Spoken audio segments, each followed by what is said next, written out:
donc actu sport fii ci biir Sport Life 221 di jaajëfal tamit cette belle communauté bi nga xamante ne yéen a ngi ñuy bàyyi xel saa su nekk fii ci biir Sport Life 221 donc comme ni ñu koy amalee saa su nekk rek dañuy ñëw sur l'actu commenté des journaux sportifs suñu fa jógewee dem nag ci li nga xamante ne moom mooy les divers de l'actualité donc ñi ngi leen di jaajëfal bu baax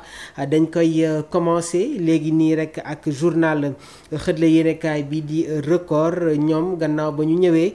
ci bilan des 2 matchs amicaux bi nga xamante ne suñu gaynde yi football nañ ko ak équipe bi di Irlande ak Angleterre donc Pape Bouna Thiaw a fumé son joint un bon bilan matériel une bonne gestion technique un état d'esprit irréprochable mu nekk tamit titrage bi nga xamante ne mi ngi jóge ci xëtle yéenekaay bi di record donc des belles performances bi nga xamante ne suñu gaynde yi amal nañ ko surtout avec cette équipe de l'Angleterre gannaaw bañ leen gagnewee sur le score de 3-1 l'équipe nationale du Sénégal devient la première équipe africaine à battre les Three Lions suñu jugee foofu dañuy dem ci beneen journal muy Point Actu Sport ñoom itamit ñi ngi ñëw ci match bi nga xamante ne amoon na ni ki bërki démb Sénégal doon football ak équipe bi nga xamante ne moom mooy Angleterre donc Point Actu Sport ñoom ñi ngi ñëw ci voilà défaite bi nga xamante ne dal na ci équipe bi di Angleterre donc l'Angleterre n'en peut déjà plus de Thomas Tuchel une défaite qui fait très mal du côté de la capitale britannique jamono ji nag lu ñu leen mën a wax mooy Thomas Tuchel ñi ngi koy critiquer des acteurs du monde du football waaye tamit des spécialistes anglais ñi ngi critiquer la tactique ak gestion bi nga xamante ne moom la Thomas Tuchel bëgg a instaurer ci équipe bi di Angleterre les folles défenses de Manchester City sur le mercato en 2025 dinañu ñëw sur les transferts officialisés par Manchester City qui s'est renforcé en recrutant de très grands joueurs donc suñu jógee foofu dañuy dem ci beneen journal bi di Tribune Sport ñoom ñi ngi ñëw sur la coupe du monde des clubs bi war a commencer Aliou Cissé nag moom jot na intégré la FIFA dinañ leen expliquer en détail voilà ban poste la Aliou Cissé di occuper sur la coupe du monde des clubs autre information day concerner Habib Beye nekkoon i tamit ancien international sénégalais passé par l'Olympique de Marseille ak équipe bi di Newcastle kii nag Habib Beye moom jamono ji mooy diriger équipe bi di Stade de Rennais donc Rennes prolonge Habib Beye une deuxième fois mu nekk tamit une très belle information concernant l'ancien défenseur de l'équipe nationale du Sénégal qui dit Habib Beye qui a fait de très belles performances gannaaw ba mu jëlee le relais ci équipe bi di Stade Rennais moom moo remplacé Jorge Sampaoli donc dañuy enchaîner avec l'autre journal bi di Rewmi Quotidien Sport ñoom ñi ngi ñëw ci mercato bi nga xamante ne am na Youssouf Sabaly nekk défenseur ci Betis Séville jot na joxe son accord gannaaw ba mu accepter la proposition ci club bi di Al Duhail donc Betis Séville perdre nañu seen latéral droit Youssouf Sabaly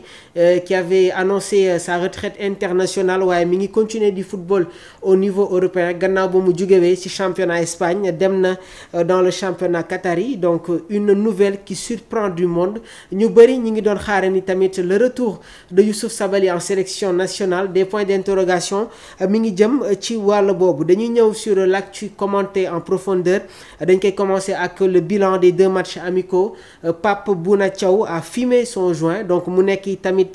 une expression bi nga xamante ne foog ñu indi ci une explication a fumé son joint dafay signifier ici que Pape Thiaw sélectionneur de l'équipe nationale du Sénégal a brillamment réussi son mois de juin notamment à travers les 2 matchs amicaux disputés par les Lions de la Teranga la photo centrale day montrer Pape Bouna Thiaw incarnant la sérénité et la détermination sur le terrain concernant le bilan matériel cela fait référence à la gestion logistique waaye tamit l'organisation des stages, la préparation et la mise à disposition des équipements nécessaires pour l'équipe nationale durant ce rassemblement de juin, une bonne gestion tactique. Donc le staff technique, le staff de Pape Thiaw a su bien gérer les aspects tactiques et techniques de l'équipe avec des choix judicieux dans la composition, les remplaçants et l'approche de jeu lors des matchs amicaux. Il y a eu ce changement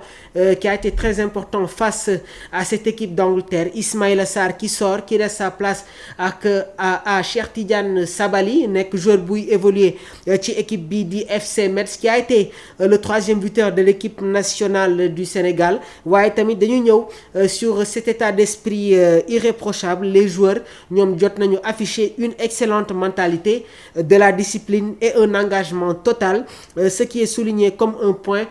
très positif par le journal. Autre information day concerner Thomas Tuchel jamono ji nag mi ngi subir des critiques. L'Angleterre n'en peut déjà plus de Thomas Tuchel. mu nekk tamit un titre choc buy indiquer un climat de tension ou de lassitude autour de Thomas Tuchel, figure majeure du football européen. Thomas Tuchel nekkoon tamit ancien entraîneur, ancien coach de Chelsea, du Bayern de Munich, passé aussi par le Paris Saint-Germain, semble être au centre des critiques ou de polémiques en Angleterre, possiblement en raison de cette défaite contre l'équipe nationale du Sénégal, waaye tamit son style de management ou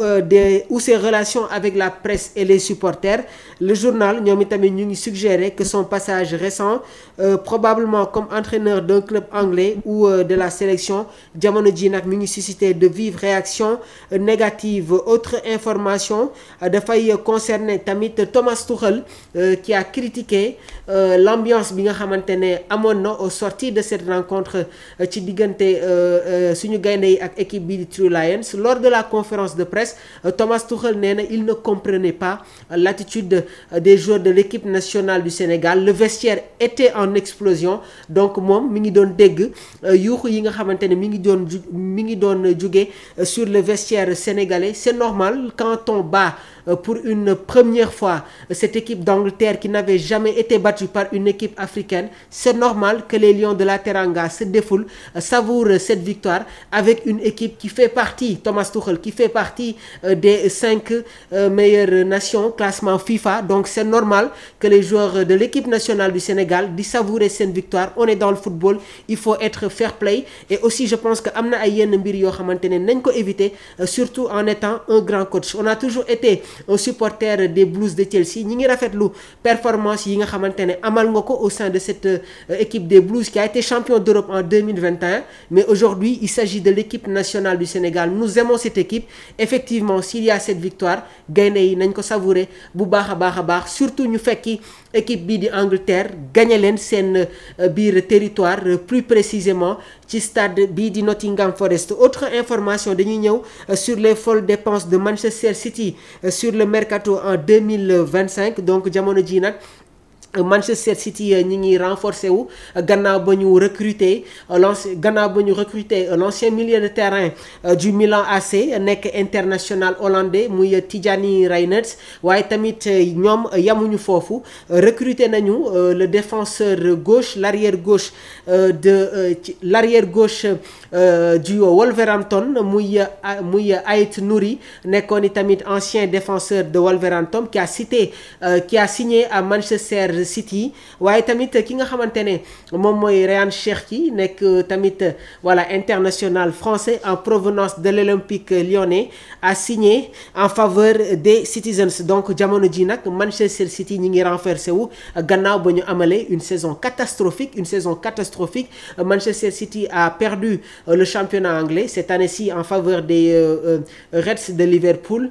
FA Cup ñu perdre finale face à Crystal Palace. En Ligue des Champions ça n'a pas trop marché. En Ligue des Champions ça n'a pas du tout marché gannaaw ba ñu leen éliminé dans cette tournée européenne. Donc mu nekk quasiment une saison vide en l'encontre des Citizens. Donc Pep Guardiola mi ngi préparer la saison à venir. Déjà il y a la Coupe du Monde des clubs et am na ay yenn joueurs yi nga xamante ne dinañu bokk sur cette formation Citizen. maa ngi leen koy wax depuis la blessure de Rodri, Manchester City a effectivement rencontré de très grands problèmes au niveau de l'entraînement d'entrejeu Kovacic nekkul un sentinelle donc avec la blessure de Rodri moom moo ñëwoon doon football comme sentinelle après nag gis nañu l'arrivée de Nico Gonzalez en provenance